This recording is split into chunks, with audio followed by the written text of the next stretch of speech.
మల్కాజ్గిరిలో ఆనంద్బాగ్లోని త్రిశక్తి సేవా సంఘం ఆధ్వర్యంలో సామూహిక ఉపనయనాలు వైభవంగా నిర్వహించారు. ఈ కార్యక్రమానికి కార్పొరేటర్ శ్రవణ్ హాజరయ్యారు. ప్రతి ఒక్కరూ హిందూ ధర్మాలను, సంస్కృతి, సాంప్రదాయాలను ముందుకు తీసుకెళ్లాలని ఆయన సూచించారు.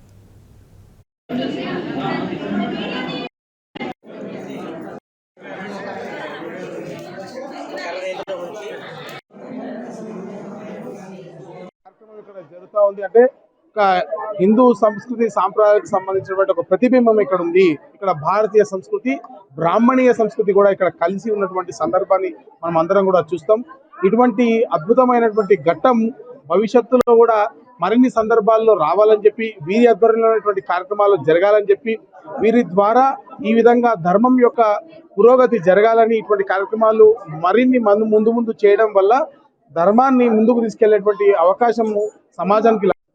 శ్రీమద్ వెంకటనాథాయ శ్రీనివాసాయ మంగళం. ఈరోజు మనం ఆనంద్బాగ్లోని లలితా పరమేశ్వరి యొక్క ఆలయంలో త్రిశక్తి సేవా సమితి యొక్క ఆధ్వర్యంలో ఉచిత ఉపనయనాల కార్యక్రమాన్ని మనం ఘనంగా నిర్వహించుకున్నాము. ముఖ్యంగా ఉపనయనాలు ఎందుకు చేస్తామంటే, ఉపనయనం అంటే మనం ముందుగా పూర్వకాలం నుంచి కూడా వస్తున్న వ్యవస్థ ఇది.